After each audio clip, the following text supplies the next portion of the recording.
You're watching South Asia Newsline, and here are the top stories we are tracking for you on Monday, the 1st of December. Indian Parliament's winter session begins. PM Modi urges delivery, not drama. Death toll hits 330 as Sri Lanka struggles with Cyclone Ditwah. And Hasina and UK MP Tulip Siddiq found guilty in Bangladesh graft case.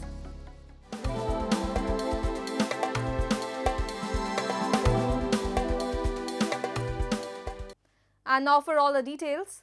The winter session of the Indian Parliament commenced on Monday, with the government set to push key reforms, including a major bill to allow private participation in the nuclear sector.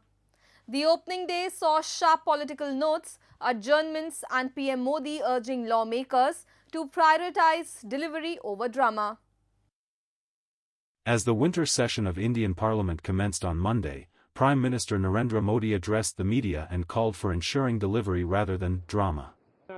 The Monday's session also marked Vice President C.P. Radhakrishnan's first day as chairman of the Rajya Sabha. The Lok Sabha was, however, adjourned for the day after Finance Minister Nirmala Sitharaman tabled three bills on GST, health security and excise.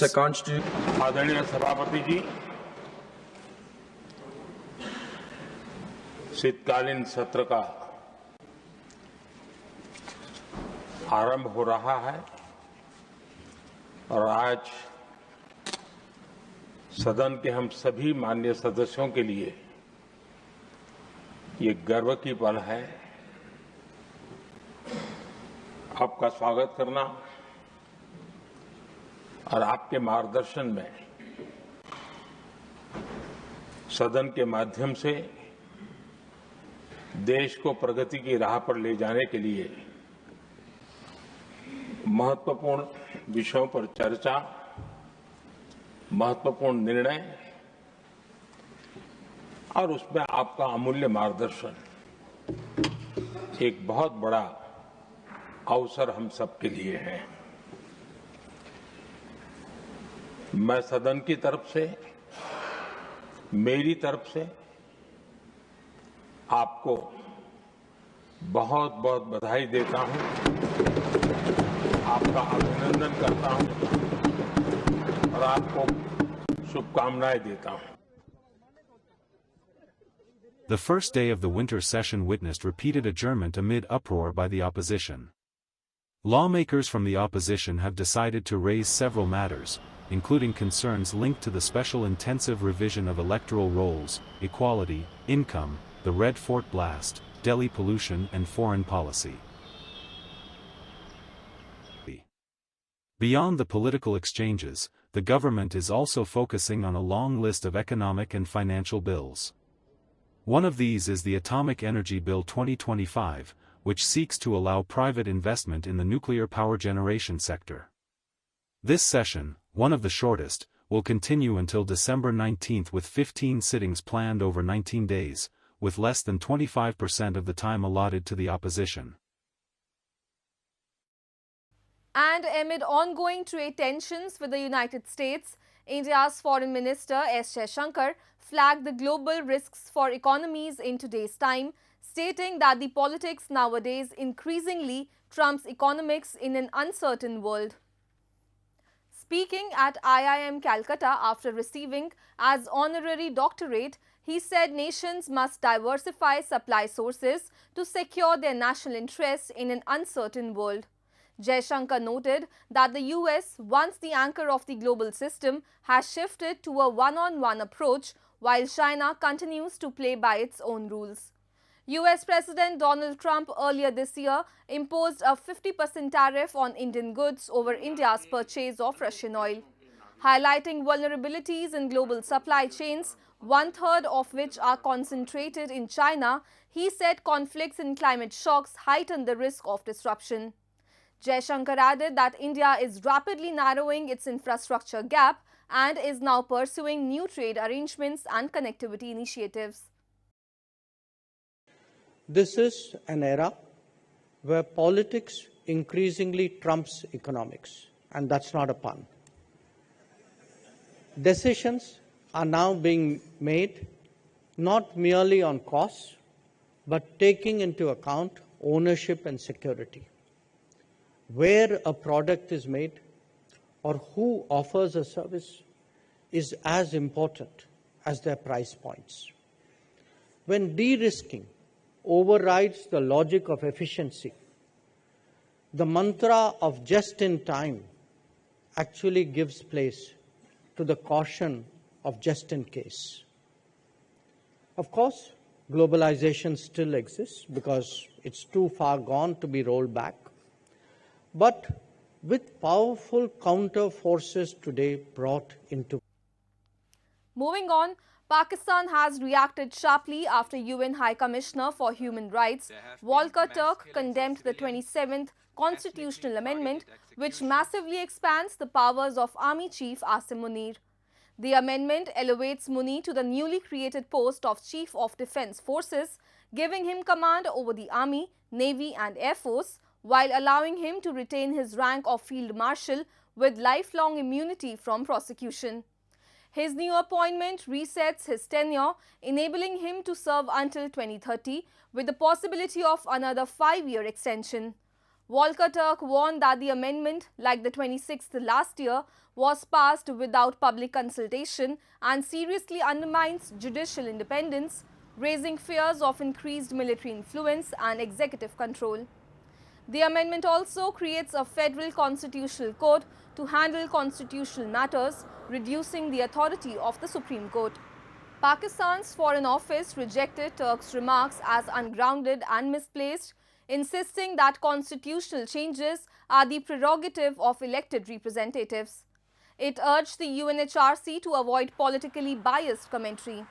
This comes as Pakistan's Human Rights Council has condemned the arrest of 2 activists protesting against the amendment in Karachi. And the death toll from Cyclone Ditwah in Sri Lanka has risen to more than 330, with 370 still missing, officials said on Sunday, as large-scale rescue efforts continued across the country. Nearly 1 million people have been affected by the heavy rains and flooding that have swept through vast parts of the island nation, forcing around 200,000 residents into 1275 shelters, according to the country's disaster management center. Record rainfall since Thursday has triggered multiple landslides in the Central Highlands, while overflowing rivers have inundated entire town nationwide. In Colombo, among the worst-hit areas, dozens of families remain trapped inside their homes due to the rising floodwaters.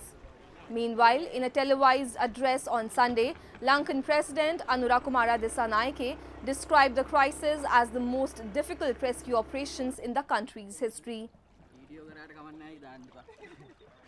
කෙටට මුහුණ දී සිටින්නේ ඉතිහාසයේ විශාලතම සහ අභියෝගාත්මක ස්වභාවික ව්‍යසනයට බව අප දන්නවා. ඒ වගේම අප දියත් කොට ඇත්තේ මෙරට ඉතිහාසයේ අභියෝගාත්මකම ගලවා ගැනීමේ මෙහෙයුම බවත් අප දන්නවා. මේ ඉතිහාසයේ විසින් එකවර රටම ව්‍යසනයට ලක් කිරීමේ පළමු අත්දැකීම වෙනවා. රටම සතර දිග්භාගයෙන් යටවුණු සහ ආපදාවට ලක් වූ තත්ත්වයක් තුළ මේ අතිශය දුෂ්කර ව්‍යායාමය ජයගත යුතුව තිබෙනවා. මේ අකාරුණික ස්වභාවික ව්‍යසනයට අපේ කුඩා දූපතම සසල කළ හැකි වුණත් මේ දූපතේ මිනිසුන්ගේ මනුස්සත්වය සහ අධිෂ්ඨානශීලීත්වය කිසි ලෙසකින් සසල කළ නොහැකි බව නැවත නැවතත් පසක් කොට තිබෙනවා. රෑනා මුකුත් තිබ්බේ නැහැ. වවුවද උදේ බලන සම්පූර්ණ ඔක්කොම යට වෙලා. ඊට පස්සේ අපේ ගෙවල් ඔක්කොම යට වෙලා උඩ තට්ටුවේ ඉන්නවා. දැන් අපි මෙතන 7 දෙනෙක් හිටියා අපි පොඩි කට්ටියත් එක්ක. ලොකු කට්ටිය තව එතන 15ක් විතර ඉන්නවා. එයාලගේ නම් ගෙවල් මේ ඔක්කොම යට වෙලා ගන්නම දෙයක් නැහැ මොකුත්. And a Bangladesh court on Monday sentenced British MP and former Minister Tulip Siddiq to 2 years in jail in absentia in a corruption case over the alleged illegal allocation of a Dhaka land plot. Former Bangladesh PM Sheikh Hasina, Siddiq's aunt, received a 5-year sentence, while her sister Rehana was given 7 years. All 3 were fined $820 with an additional 6 months in jail if unpaid. Prosecutors said that 13,610 square feet plot was unlawfully allocated through political influence during Hasina's tenure and meant for a township project to ease Dhaka's housing pressure. 14 others were sentenced to 5 years.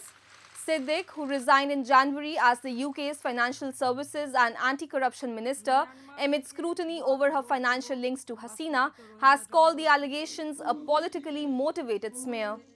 Reacting to the verdict, she told The Guardian the entire process was flawed, farcical and a kangaroo court ruling that should be treated with contempt. Britain has no extradition treaty with Bangladesh. Hasina, who fled to India during the 2024 uprising, was sentenced to death last month over her government's protest crackdown and received a combined 21-year term in other corruption cases last week. And after the DC attack by an Afghan national, US President Donald Trump has doubled down on his anti-immigration policies, saying that his administration's pause on processing of all asylum applications has no time limit, but it could be a long time. Trump told reporters on Sunday on Air Force One, "We have enough problems, we don't want those people," while referring to the Afghan national accused of shooting near White House.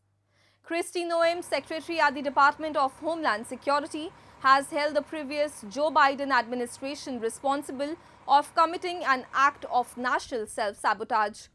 The department further stated that immigration requests for Afghan nationals have been suspended indefinitely. Authorities identified 29-year-old Rehman Ullah Lakanwal as the suspect in the Wednesday shooting that took place just blocks away from the White House and which killed one National Guard member and critically wounded another.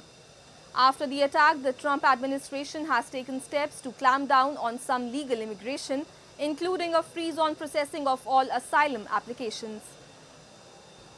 The people that shouldn't be in our country this way. So you announced that asylum. And that includes Somalians and includes plenty of others. How long does your administration plan to pause asylum into the U.S.? I think a long time. Can you give any We kind don't of want time? them. What's We a don't long want those time? people. We have enough problems. We don't want those people. Is that a year, 2 years? No time limit. And then But it could be a long time. you said that We don't want those people. Do you understand that? That's all in tonight's edition. We will see you same time tomorrow. Good night.